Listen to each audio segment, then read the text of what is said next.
Sudah waktunya nih nonton Sumsel Virtual Fest di YouTube-nya Tribun Sumsel dan Sri Pugu TV. Yuk, siapa ya bintang tamu kali ini? Coba sisihkan langsung ya.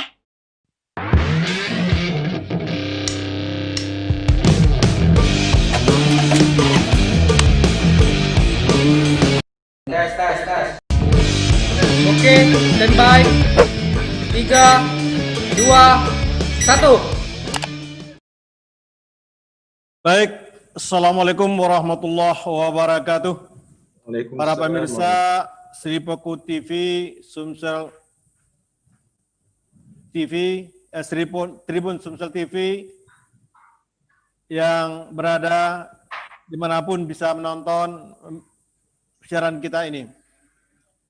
Pada sore hari ini, pada rubrikasi Sumsel Virtual Fest 2020, edisi 16 Rabiul Awal 1442 Hijriah atau Rabu 2 Desember 2020, topik kita berbeda dengan kebiasaan biasanya terkait dengan pro kontra naskah khotbah Jumat produksi Kementerian Agama Republik Indonesia. Bersama kami telah hadir 3 narasumber, namun yang satu mungkin menyusul. Pertama, Bapak Haji Ahmad Soleh Sakni, LCMA. Beliau adalah dosen Fakultas Usuluddin dan Pemikiran Islam, Universitas Islam Negeri Raden Patah Palembang. Selamat sore Pak Soleh. Selamat sore, Assalamualaikum warahmatullahi wabarakatuh. Waalaikumsalam warahmatullahi wabarakatuh. Berikutnya telah hadir di tayangan kita mewakili Bapak Dr. Andes Mokhlisuddin SHMA, Kepala Kantor Kanwil Kemenak Sumatera Selatan. Dalam hal ini langsung diwakili oleh Bapak Dr. Haji Saifuddin Latif, SAG MSI. Beliau juga merangkap sebagai Humas Kemenak RI Sumatera Selatan. Selamat sore Pak Saifuddin. Selamat sore, Assalamualaikum warahmatullahi wabarakatuh. Waalaikumsalam warahmatullahi wabarakatuh. Pak Ustadz Ahmad Soleh Sakni, apa kabar? Ustadz. Berikut mudah-mudahan nanti menyusul juga akan hadir bersama kita, yaitu Ustadz Haji Hendra Zainuddin, SAG MPDI, pimpinan Pondok Pesantren Aulia Cendikia, Talang Jambi, Kota Palembang, Sumatera Selatan. Para narasumber yang kami banggakan dan pemirsa Sri Pugu TV dan Tribun Sumsel TV yang bisa menonton langsung di YouTube dan Facebooker atau Facebook, bahwa pada sore hari ini kita akan membedah atau akan membicarakan pro kontra naskah khutbah Jumat produksi Kemenak RI yang beberapa hari yang lalu sudah diumumkan atau diluncurkan. Malah ada semacam istilah diseragamkan. Mohon maaf Pak Saifuddin, kalau memang keliru nanti tolong diluruskan gitu. Untuk hal ini mungkin kita akan lebih tepat mendengarkan dulu penjelasan dan uraian landasan ataupun tujuan sebegitu parahkah kita harus menseragamkan naskah khotbah Jumat dengan audien ataupun jamaah yang multikultural, multi latar belakang pendidikan dan multi budaya dalam lingkaran umat Islam khususnya di Sumatera Selatan. Barangkali Pak Saifuddin bisa memberikan pencerahan bagi kita semua dan nanti kita akan coba mendengar penjelasan dari yang lain. Tentunya juga kami menampung kalau ada pertanyaan masukan dari pemirsa Sri Pugu TV dan Sumsel Tribun TV. Kami persilakan Pak Saifuddin memberikan penjelasan landasan kenapa diseragamkan naskah khotbah Jumat ini. Baik, terima kasih para pemirsa Sumsel Virtual Tribun Sri Pugu Fest. Ya. Alhamdulillah untuk kesekian kalinya diundang untuk menjadi narasumber di Fest Virtual Tribun TV yang makin hari makin ngetop ini Pak Salman. Alhamdulillah. Alhamdulillah kali ini ketemu dengan moderator yang gaek, moderator kawakan, nggak kalah dengan yang sudah gaek gitu. Senior media di Sumatera Selatan, Pak Haji Salman, dan sahabat saya di sini Ustadz Ahmad Soleh Sakni LCMA yang juga ada di sini bersama kita semua untuk membawa khasanah, menambah warna-warni tentang sama-sama untuk diskusi bagaimana tadi yang disebutkan tentang pro dan kontra rencana penyusunan naskah khutbah Jumat yang digagas oleh Kementerian Agama. Perlu saya sampaikan beberapa hal di sini Pak Salman dan pemirsa sekalian, bahwa perlu saya luruskan yang pertama, tidak ada niatan dari Kementerian Agama tentunya untuk menyeragamkan materi konten khutbah Jumat. Itu sangat tidak mungkin. Dan jangan kemudian ini terus dipertajam seolah-olah pemerintah, dalam hal ini Kementerian Agama, membatasi, kemudian mensekat-sekat, sehingga pola konten khutbah dakwah itu menjadi harus diseragamkan. Nggak mungkin. Jumlah masjid kita seluruh Indonesia itu ada 800.000, tidak kurang dari 800.000. Bagaimana mungkin itu diseragamkan? Yang benar adalah Kementerian Agama ingin hadir di sini untuk menjadi fasilitator sebagai respon dari keinginan para mubalik, para ulama, agar konten-konten materi khutbah itu diperkaya seperti itu. Nah, oleh karena itu Kementerian Agama menyambut baik ini untuk kemudian membuat gagasan untuk memfasilitasi pembuatan naskah khutbah Jumat yang nanti kita akan mengundang para akademisi, kita juga akan mengundang para ulama, para mubalik, para ahli yang di bidangnya untuk menyusun konten-konten ini. Itu. Jadi tidak benar kemudian ini diseragamkan. Dan ini tidak menjadi sebuah kewajiban. Saya kira Pak Ustadz Soleh Sakni umpamanya gitu.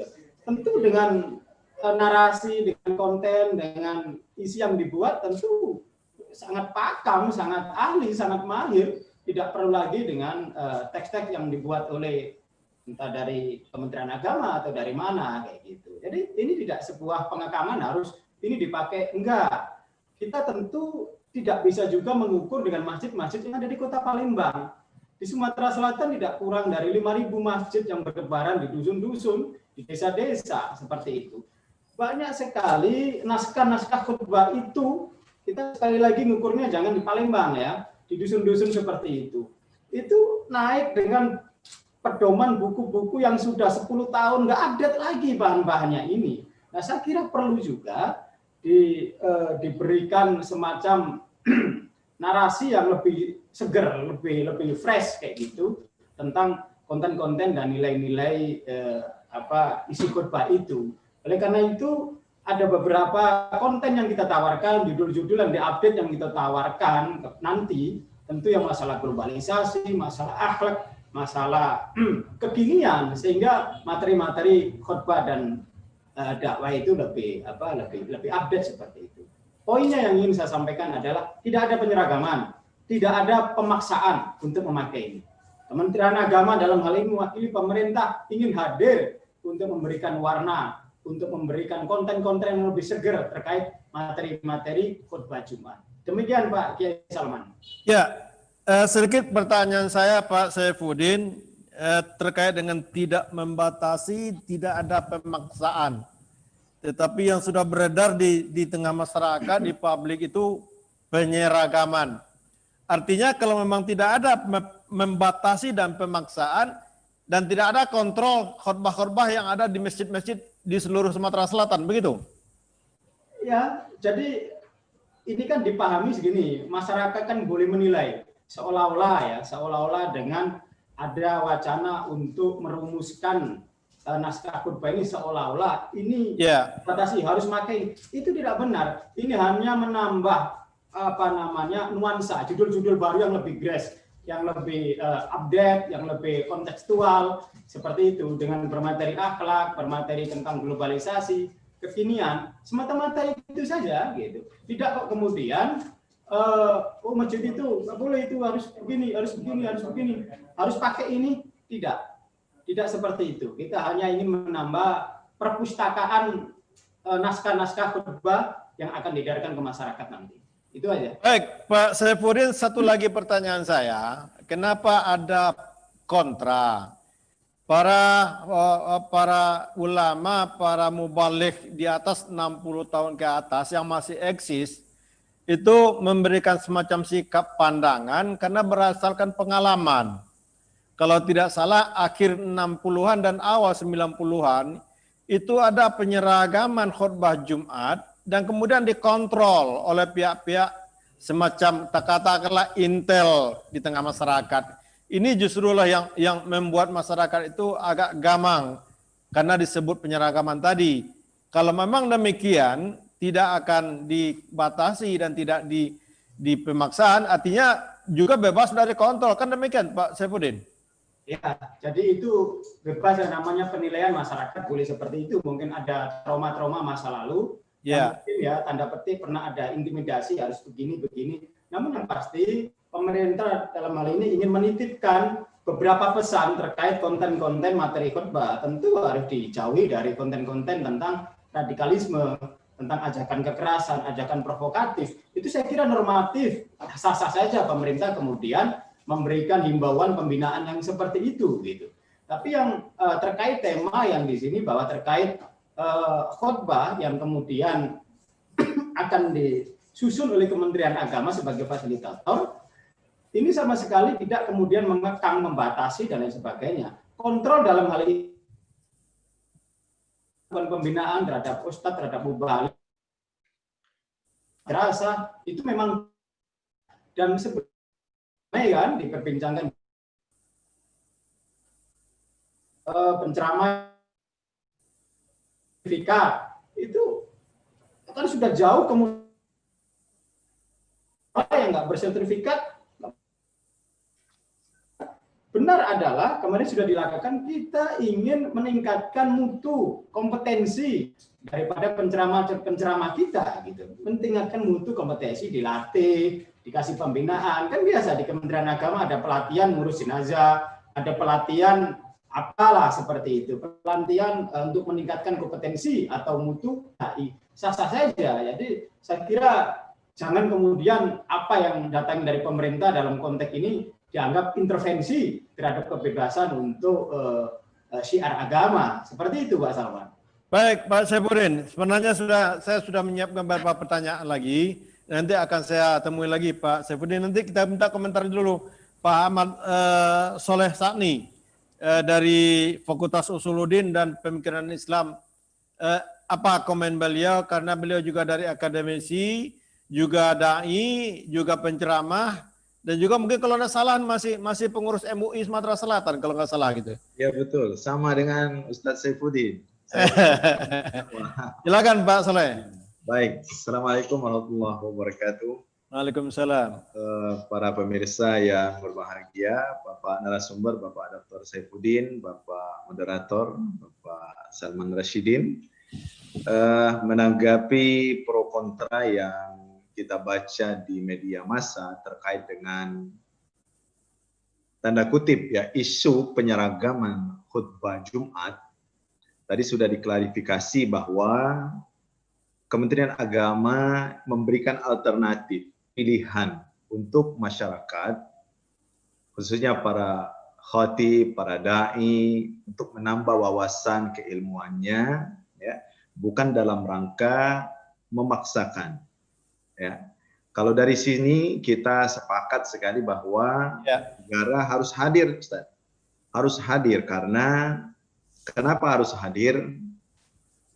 Karena pendidikan keagamaan masyarakat itu sangat beragam. Kalau negara tidak hadir, Kementerian Agama tidak hadir, kita sangat sayangkan kalau masyarakat itu diisi dengan pengetahuan yang di luar ya, pelajaran agama yang sebenarnya. Belum lagi nanti kalau kita melihat ya, di negara-negara Timur Tengah atau negara tetangga saja yang sudah memiliki semacam peraturan penyeragaman khutbah Jumat seperti di Mesir, di Abu Dhabi, atau di Malaysia misalnya. Alhamdulillah di Indonesia tidak berlaku itu. Yang ada adalah pemberian alternatif, upgrading para duat, para khotib, sehingga memiliki wawasan yang lebih banyak yang bisa disampaikan ke masyarakat. Ya. Nah, dari sisi ini kita sepakat dan ini kita dorong. Setuju. Kita dorong supaya Kementerian Agama memperbanyak, dan saya kira tidak cukup berhenti di situ, karena khutbah Jumat memang kalau kita melihat asal muasalnya ini kan mimbar yang sangat mulia, mimbar suci, mimbar Nabi. Karena itu kesuciannya ini harus tetap dijaga dengan isi konten khutbah yang bermutu, yang membina masyarakat, yang mengajak masyarakat untuk membangun diri, membangun negerinya.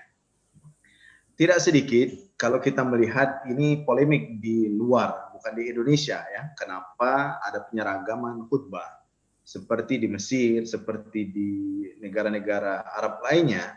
Salah satunya tidak sedikit masjid-masjid itu dikuasai oleh orang-orang yang tidak memiliki keterikatan dengan negaranya, sehingga hubbul watonnya itu tidak ada.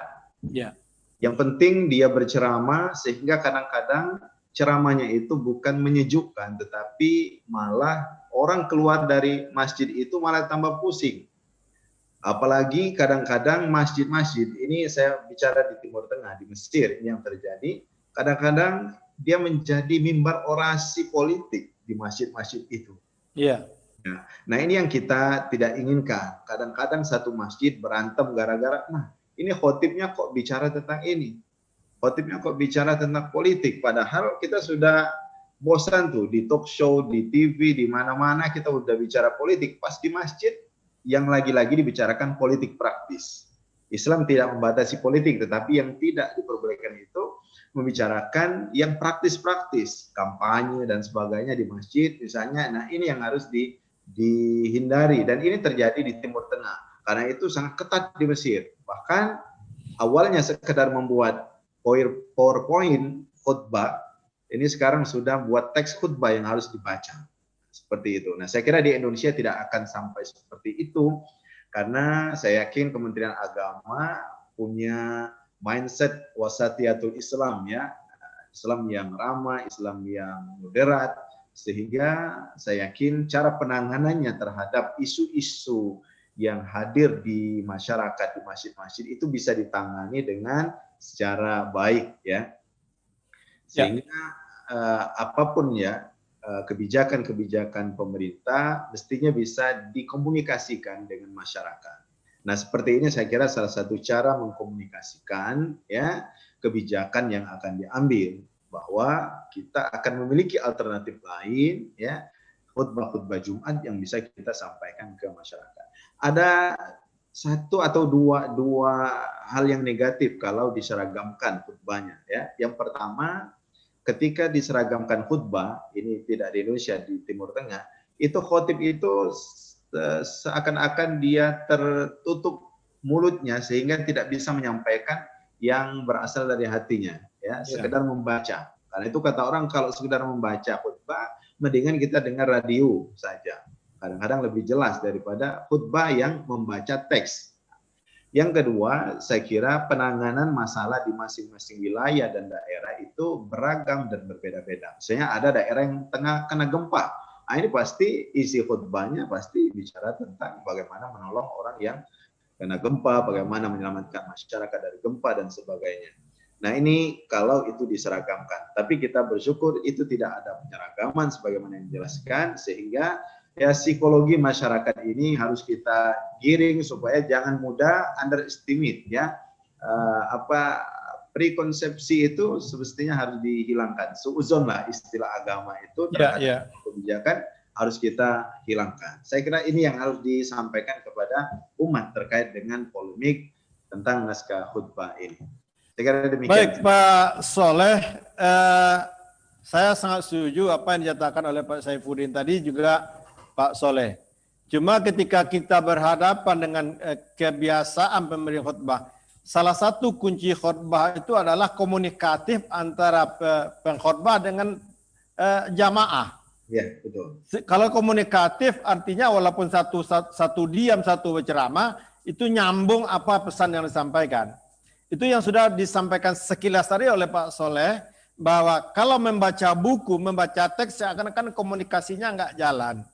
Nah, bagi yang sudah terbiasa berkhutbah tanpa teks, rasanya di Indonesia tidak begitu juga parah radikalismenya gitu. Ya. Nah, ini kalau yang begini bagaimana menurut Pak Soleh gitu? Ya, saya kira memang ya khutbah tanpa teks itu membutuhkan orang yang sudah terbiasa karena terkait dengan dalil dari Al-Quran maupun hadis yang harus dikuasai. Jadi bagi mereka yang memang mungkin belum memiliki latar belakang keilmuan yang mumpuni untuk berbicara tanpa teks, saya kira mendingan baca teks supaya lebih alur bicaranya lebih pas ya, sistematis, dan teks serta dalil yang disampaikan juga benar. Berbeda dengan mereka yang memiliki kapasitas kemampuan yang bisa meramu ajaran-ajaran Islam dengan ya, teks dari sendiri sehingga itu mudah dipahami oleh masyarakat. Mengemas dengan situasi kekinian. Iya, iya. Kalau umpamanya teks seperti buku-buku teks yang ada sekarang, seperti yang katakan oleh Pak Saifuddin tadi, sudah tertinggal dengan situasi kekinian yang ada sekarang gitu. Ya, karena itu saya kira Menteri Agama memberikan alternatif mana tema-tema yang up to date untuk dibahas oleh khotib tadi. Saya kira ini sangat bagus sekali kalau memang itu ada. Nah, tinggal masalahnya ini tugas kita semua sebetulnya, bukan hanya Kementerian Agama tetapi kita akademisi, para majelis ulama ya. Bagaimana muaranya ini tidak sekedar khotib Jumat yang kita pikirkan. Ini generasinya, kader-kadernya ini yang harus mulai kita perhatikan. Pendidikan di masjid, misalnya di sekolah-sekolah, sehingga mereka yang keluar dari sekolah-sekolah ini punya mutu yang baik, sehingga mereka bisa menyampaikan khutbahnya secara optimal. Tidak tergantung dengan sebuah teks khutbah. Saya kira demikian. Baik, Pak Soleh. Pak Saifuddin. Halo Pak Saifuddin. Halo. Ya. Ya. Kembali saya juga mau menyampaikan kembali pertanyaan kepada Pak Saifuddin ini. Tadi disinggung sedikit salah satu upaya untuk, kalaulah tidak sebut penyeragaman gitu atau pemaksaan, tapi mengaktualisasikan naskah-naskah khutbah dengan kondisi kekinian. Tadi tersinggung sedikit ada semacam radikalisme dan pemaksaan. Apakah sudah ada indikasi di Indonesia demikian gitu? Begini, diakui atau tidak diakui, kata-kata radikalisme itu begitu akrab beberapa tahun belakangan ini. Gitu. Ya. Radikalisme, kekerasan, dan lain sebagainya. Ada atau tidak ada, sehingga kewajiban pemerintah dalam hari ini Kementerian Agama itu hadir di masjid, di majelis taklim, di pondok-pondok pesantren, agar bagaimana konten-konten materi dakwah dari penceramah, dari mubalik, dari para pembaca khutbah ini yang menyejukkan, yang mengajak kepada kebersamaan, persatuan, ukhuwah. Nah, seperti itu ritmenya gitu. Nah, terkait apakah ada yang mengajak ke radikal segala macam, nah ini tentu bukan tugas Kementerian Agama untuk menjadi intelijen terkait itu, tapi kita punya kewajiban, punya tupoksi untuk memberikan pembinaan, memberikan pendampingan, hadir di masjid, hadir di pondok-pondok pesantren, hadir di madrasah-madrasah. Itu memang tugas kita seperti itu. Nah, ini kan menjadi unik ketika tanda petik digoreng berbagai pihak bahwa seolah-olah Kementerian Agama ini hadir untuk menyeragamkan teks naskah khutbah. Itu sangat tidak mungkin. Itu tadi yang tadi saya sampaikan. Masjid kita di seluruh Indonesia ini nggak kurang dari 800.000 gitu. Penyuluh-penyuluh agama kita ini tidak kurang 50.000 kita punya penyuluh agama gitu. Nah, setiap penyuluh agama ini bersentuhan langsung dengan masyarakat, dengan umat. Gitu. Disinilah kita itu kemudian punya gagasan agar bagaimana setiap konten narasi yang disampaikan oleh teman-teman kita penyuluh agama, ini adalah konten-konten yang memang seirama dengan keinginan kebersamaan, persatuan Kementerian Agama, seperti itu. Jadi masyarakat di sini merasa kehadiran Kemenak di sini benar-benar bisa menyejukkan gitu. Sekali lagi saya mengatakan ini kita ngukurnya jangan masjid-masjid yang ada di Kota Palembang gitu. Masjid-masjid yang di desa itu sering saya ada satu kunjungan atau mampir di satu masjid Jumatan, itu langsung tag khutbahnya, bukunya itu ada di laci mimbar itu, dan saya lihat itu sudah cetakan 10 tahun yang lalu segala macam itu, dan itu kan akan diulang-ulang gitu, ulang-ulang seperti itu. Nah, kita ingin kemudian ini asas karena kebutuhan, Pak Salman. Ya. Ini karena asas kebutuhan dan masyarakat menginginkan konten-konten yang baru, yang kekinian. Oleh karena itu, Kemenak ini hanya menjadi fasilitator. Gitu. Kita mengundang para akademisi, kita mengundang ulama, kita mengundang ahli dalam untuk penyusunan materi khutbah ini, sehingga bisa beragam, materi-materinya juga bisa mewarnai kontekstual, gitu. Cocoklah untuk bangsa dan negara untuk saat ini seperti itu. Bukan berarti yang dulu nggak cocok, tapi ada konten-konten terbaru yang mungkin perlu dimasukkan dalam era globalisasi saat ini. Apalagi konten milenial di buku lama belum ada gitu. Nah itu dia Pak Ustadz, ini kan semuanya harus kita update terus setiap saat, itu kita update. Memang Pak Salman, kita akui apa yang terjadi di masyarakat saat ini kan memang semuanya banyak tafsir, multi tafsir gitu. Ketika Kementerian Agama mau meningkatkan kompetensi mutu para penceramah kan dianggap harus bersertifikat, kalau nggak bersertifikat nggak boleh ceramah. Ini kan terlalu jauh, kemudian digiring seperti itu. Padahal kita punya tujuan ingin meningkatkan mutu, kompetensi para ulama seperti itu. Bukan kemudian kalau nggak ada sertifikat nggak boleh ceramah. Tidak sama sekali itu. Ya, Pak Saifuddin. Ya. Ini pertanyaan saya mungkin juga nanti bisa dijawab oleh Pak Ahmad Soleh. Saya justru melihat di lapangan, kondisi di lapangan, apakah di perkotaan yang sangat kita sayangkan, apalagi di daerah-daerah pelosok yang seperti itu tadi, banyak penceramah atau khatib yang dipaksakan yang sebenarnya belum layak untuk naik jadi khutbah, untuk khutbah di masjid gitu.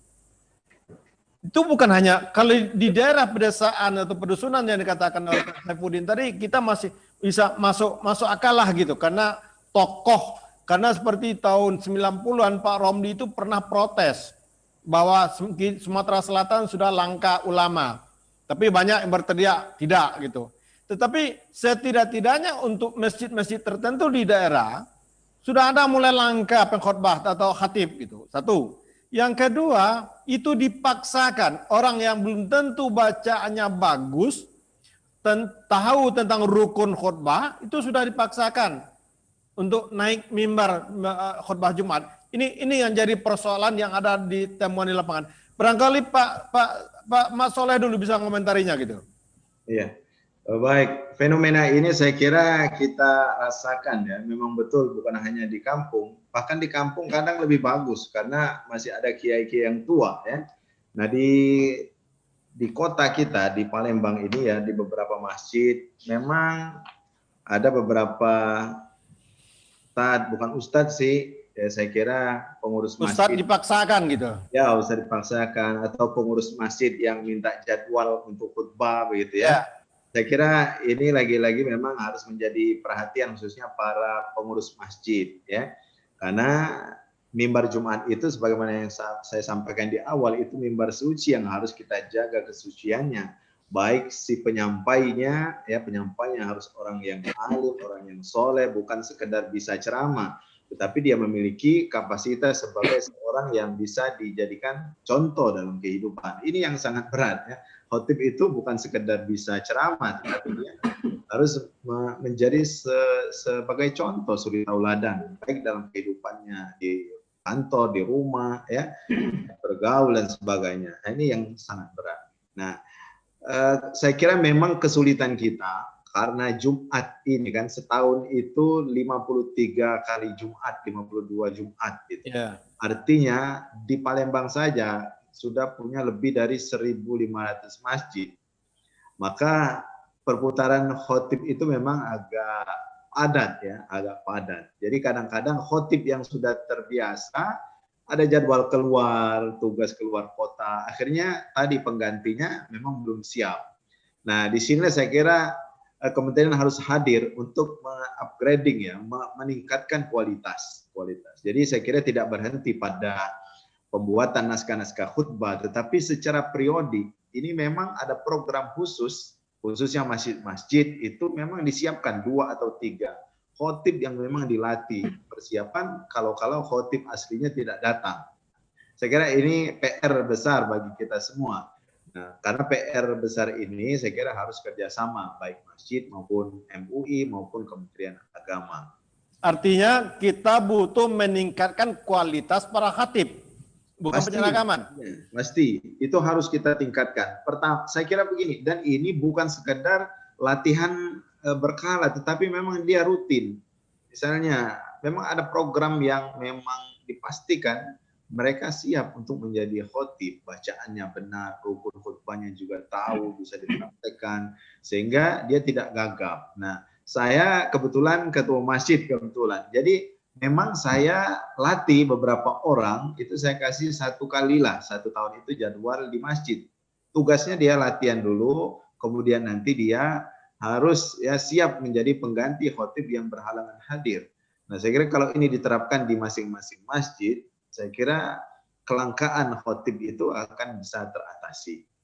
Nah, belum lagi kita bicara tentang kualitas isinya, kemudian visi yang disampaikan belum kan, baru tadi bacaan, baru rukun khutbah. Jadi PR Pak Saifuddin ini sangat berat sebetulnya. Belum lagi meningkatkan kualitasnya. Saya sedikit Pak Salman, sebelum masuk ke bicara ini, saya membaca ada penelitian dari Pew Research Center di Amerika bahwa tahun 2070 Indonesia ini akan menjadi umat Islam terbesar di dunia, ya. Dari sisi 50 tahun lagi. Ya. Nah, ini kalau kita tidak mulai meningkatkan kualitas, kualitas ini bukan menjadi berkah, tetapi menjadi bumerang, musibah, menjadi musibah. Dari 6 indikator ketinggian peradaban sebuah bangsa, ternyata Indonesia ini dia berada di urutan yang paling bawah terus. Nah, saya kira inilah faktornya kenapa umat Islam harus selalu digenjot ini. Dan memang para pemikir, kementerian, saya kira ketika menyampaikan ide-ide dan gagasan baru, pasti akan bertemu dengan orang-orang yang mungkin belum paham, ya, belum mengerti apa visi yang akan dicapai. Nah, saya kira inilah perlu komunikasi yang intens dengan masyarakat ketika menggolkan sebuah program dan kebijakan yang baru. Saya kira demikian, Pak. Ya, mungkin pertanyaan yang sama untuk Pak Saifuddin, cuma saya tambah 1 gitu. Pak Saifuddin. Ya. Jadi kebetulan saya juga mungkin Pak Soleh, mungkin kita yang bertiga ini juga penggiat media sosial gitu. Ada grup-grup tertentu gitu. Tapi yang sangat disayangkan dan juga pernah saya terima kan terima masukan fenomena dia udah sering khutbah Jumat, tetapi konten-konten yang dia tabirkan atau dia layangkan atau di-share di media sosial justru berlawanan betul dengan apa fungsi dia di masjid. Dia nampilkan foto-foto porno, kalimat-kalimat yang tidak tauladan, sehingga cuma orang nggak berani protes. Nah, ini barangkali Pak Saifuddin gimana nanganinya gitu? Nih, kalau kita lawan wartawan senior harus begini. Gitu. Yang pertama kita sepakat ya dengan Ustaz Soleh Sakni tadi bahwa memang kualitas ini harus benar-benar kita perhatikan gitu. Kita perhatikan karena seseorang pembaca khutbah, seseorang yang kemudian ditunjuk menjadi imam, ini nggak sembarangan, ada orang-orang khusus. Makin hari makin langka ini. Gitu. Sementara anak-anak muda kita giroh untuk belajar keagamaan menjadi menipis, ini menjadi PR tersendiri. Gitu. Ini menjadi PR tersendiri. Jadi jangan kemudian beberapa aktivitas Kemenak dalam rangka untuk menjaga ini agar dai-dai kita tetap aktif, tetap produktif, tetap ghiroh, kecintaan terhadap majelis taklim ini dicurigai sebagai pengekangan, dicurigai sebagai intervensi. Nah, ini yang kemudian salah kaprah gitu. Apakah kemudian kita sering melihat di lapangan berapa banyak kemudian Kementerian Agama mendapat laporan tentang aliran-aliran sesat, gitu. Aliran sesat kemudian meresahkan, ajaran-ajaran yang meresahkan segala macam. Nah, inilah memang tusi Kemenak untuk hadir gitu. Nah, jangan kemudian kita ingin mengajak para akademisi, guru besar untuk membahas tentang naskah khutbah ini dianggap pengekangan. Ini salah kaprah saya kira, gitu loh. Saya kira salah kaprah. Gitu. Pak, sebelum dilanjutkan, ini ada masukan dari pemirsa kita dari Instagram Seripo. Dia berharap tadi sebenarnya kita tidak membahas konten sertifikat. Cuma dia memberikan masukan, jangan hanya khatib yang diberikan sertifikat, tetapi imam juga harus diberi sertifikat gitu. Karena banyak jadi imam itu yang tidak betul gitu. Kemudian satu lagi, Ferry. Berikutnya juga kalau umpamanya ini dari Instagram Seripo, asal berisi dalil Al-Quran dan hadis, menurut saya nggak masalah. Nah, ini gimana nih Pak Saifuddin? Masalah ini gitu. Gimana asal dalil hadis nggak masalah, gimana maksudnya? Gimana maksud pertanyaan yang kedua? Instagram ini memberikan masukan. Asal berisi dalil Al-Quran dan dalil hadis, nggak masalah tuh khutbah itu seperti itu gitu. Oke, begini Pak Salman. Tentang materi khutbah itu tentu mengacu pada ada rukunnya di situ, ada rukun khutbah di situ gitu. Asal terpenuhi itu tidak masalah. Nah, ini kan terkait yang kita diskusikan adalah terkait konten gitu, yang update seperti itu. Makanya tadi Pak Salman menyinggung tentang bagaimana kemudian pembaca khutbah itu tidak begitu peka dengan apa yang ada di depannya, sehingga kadang-kadang nggak nyambung apa yang disampaikan. Nah, maksud saya begini, sebentar Pak Saifuddin, ini masukan barusan dari pembaca gitu, pendengar kita gitu. Makanya saya juga harus sampaikan gitu. Ya. Jadi itu saya sampaikan itu. Jadi yang penting ada dalil, ada hadis, oke, itu salah satu daripada rukun khutbah itu sendiri gitu. Ya. Nggak apa-apa, asal itu terpenuhi, dalil apa, hadis apa, tentang ketakwaan, tentang apa, oke, it's okay gitu. Terpenuhi syarat khutbah, rukun khutbah itu gitu. Dan yang kita bahas ini adalah terkait tema khutbah, isi khutbah, pengkayaan tema-tema khutbah. Saya kira gitu. Jadi saya kira perlu dukungan penuh dari masyarakat gitu. Perlu dukungan penuh dari masyarakat. Apa yang dilakukan oleh Kementerian Agama ini adalah atas dasar memang kebutuhan di lapangan. Sekali lagi atas dasar kebutuhan di lapangan, bahwa kita banyak sekali masukan-masukan dari ulama, dari umat agar Kementerian Agama itu menerbitkan naskah khutbah yang update, itu yang dijual-jual di pasar yang apa itu produksi 10 tahun yang lalu, itu cuma direvisi-revisi aja. Kayak gitu. Ada masukan seperti itu, Pak. Ada juga dari masyarakat supaya Kementerian Agama itu membuat pelatihan, mengurus jenazah dan sebagainya. Itu juga kita lakukan gitu. Bagaimana mutu penceramah juga ditingkatkan, itu juga sudah kita lakukan. Oleh karena itu perlu dukungan. Apa yang dilakukan di Kementerian Agama ini semata-mata kita hadir untuk mendampingi umat, untuk bersama umat, untuk menjadikan dakwah kita ini yang menyejukkan, dakwah kita ini yang membangun, yang mengajak kepada ukhuwah, yang mengajak pada kebersamaan umat. Seperti itu saya kira Pak Salman. Ya, ini ada pertanyaan ataupun saran dari Instagram Seripoku TV. Pak moderator, tolong dipertanyakan sejauh mana program peningkatan kualitas khatib menyampaikan khutbah Jumat disosialisasikan dan akan dijalankan. Jadi sejauh mana program ini telah disosialisasikan ke pengurus-pengurus masjid gitu?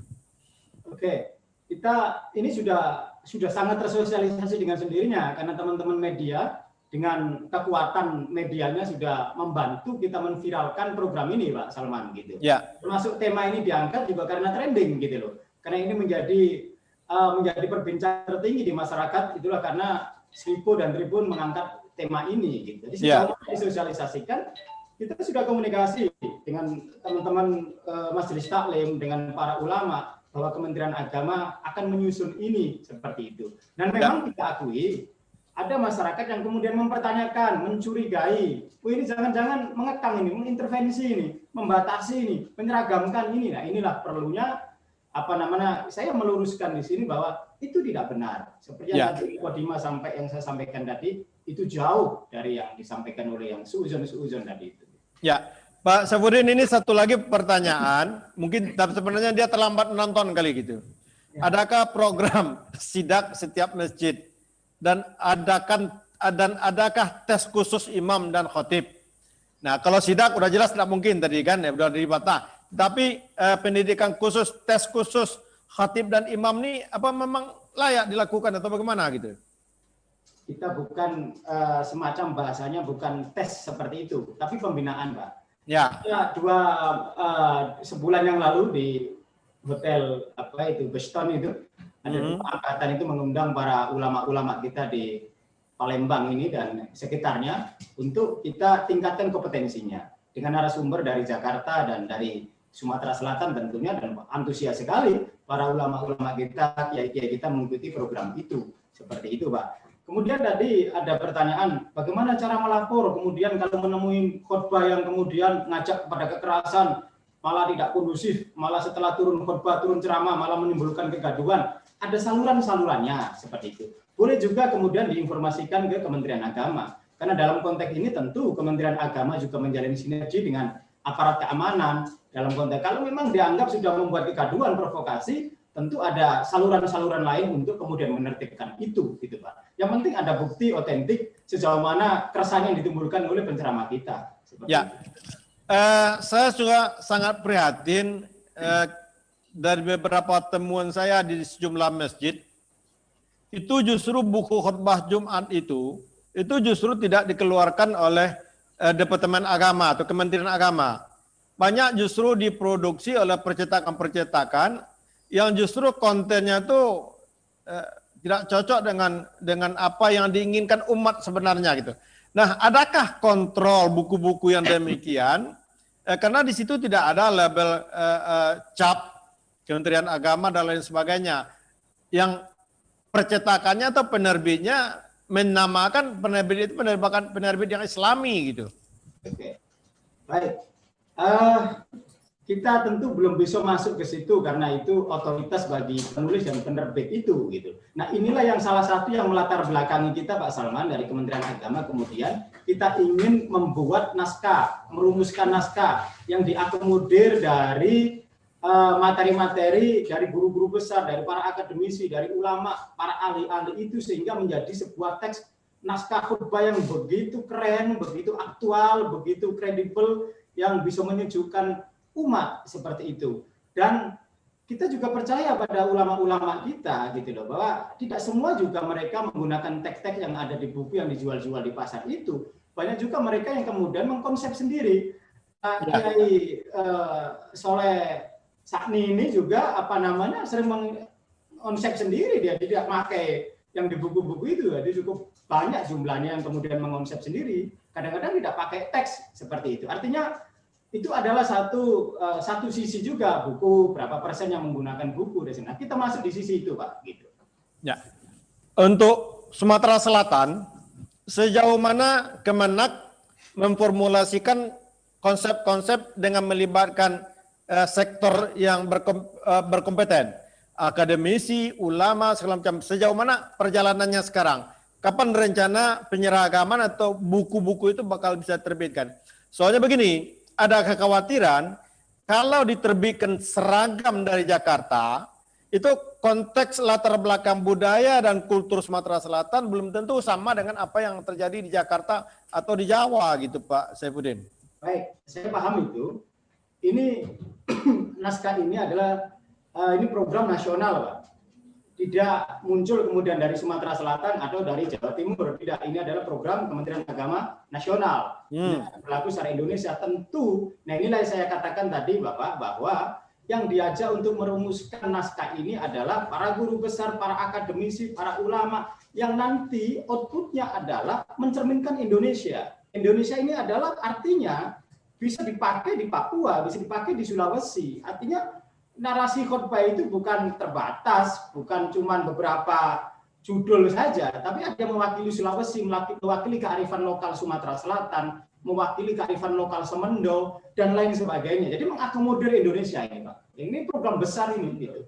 Saya kira itu. Ada usulan yang ke Jakarta untuk melibatkan para akademisi dan ulama dari Sumatera Selatan? Oh ya, kita sedang menyusun itu. Kira-kira siapa yang kemudian akan dilibatkan untuk ikut merumuskan ini, yang tentu mewakili Indonesia. Gitu. Apakah per provinsi nanti? Apakah ulama Sumatera ini diambil 2 atau 3 yang kemudian mewakili masyarakat Melayu? Nah gini, yang kemudian outputnya itu benar-benar mencerminkan miniatur Indonesia. Naskah khotbah ketika dibacakan di Sulawesi sangat kontekstual dengan dibacakan di Palembang, sangat kontekstual dibacakan di Surabaya. Nah, seperti itu. Artinya benar-benar ini menjadi wajah Indonesia naskah-naskah khotbah nanti. Seperti itu, Pak. Kira-kira. Closing statement Pak Saifuddin. Closing statement saya, masyarakat tetap tenang, tetap berpikiran positif terkait program-program diluncurkan oleh Kementerian Agama. Ini semata-mata bahwa pemerintah melalui Kementerian Agama hadir di tengah-tengah umat sesuai tusinya. Di tengah majelis taklim, di tengah para da'i, di tengah para penyuluh, di tengah para pengurus-pengurus masjid. Sehingga ada kedamaian. Beribadah itu ada ketenangan. Penceramah-penceramah kita menyampaikan sesuatu yang benar-benar bisa mengedukasi masyarakat, bisa mengedukasi umat. Sehingga materi-materi khotbah itu benar-benar menyejukkan dan menenteramkan. Karena pengikut, karena jamaah, karena umat Islam ini jutaan dan tentu membutuhkan narasi-narasi konten-konten yang benar-benar kontekstual, benar-benar update, benar-benar kekinian yang bisa memberi jawaban terkait solusi-solusi keruwetan-keruwetan atau hal-hal yang kemudian bisa menjadi solusi kebangsaan bersama. Saya kira itu. Kepada masyarakat terima kasih, dan kepada Tribun Seribu, terima kasih yang kemudian aktif melibatkan Kementerian Agama untuk memberikan warna-warni berdiskusi pada beberapa kesempatan. Terima kasih pada Ustadz Ahmad Soleh Sakni, sahabat kami, untuk terus berkarya. Luar biasa, antum, kiprah antum dalam konteks untuk membantu Kementerian Agama mencerdaskan umat, membina umat, dan memberikan pencerahan pada anak. Pak Ahmad Soleh jangan lari dulu, belum selesai. Siap. Statement closing statement saya untuk Pak Ahmad Soleh. Ya. Setujukah bahwa kualitas para khotib di Sumatera Selatan ditingkatkan? Satu. Ya. Yang kedua, andaikan Pak Saifuddin menunjuk Pak Ahmad Soleh untuk mewakili Sumatera Selatan, siapkah ke Jakarta gitu? Itu jawaban sebagai closing statement-nya gitu. Baik, yang pertama saya kira kita sepakat ya, bahwa kita tidak boleh pernah berhenti untuk meningkatkan kualitas diri. Yeah. Orang yang alim itu tidak ada batasnya. Ilmu itu seperti lautan, semakin diselami semakin dalam. Karena itu ulama, khotib yang memang dekat dengan Allah SWT, takut kepada Allah, terus menggali hal-hal yang baru, yang terbaik yang bisa disampaikan kepada umat.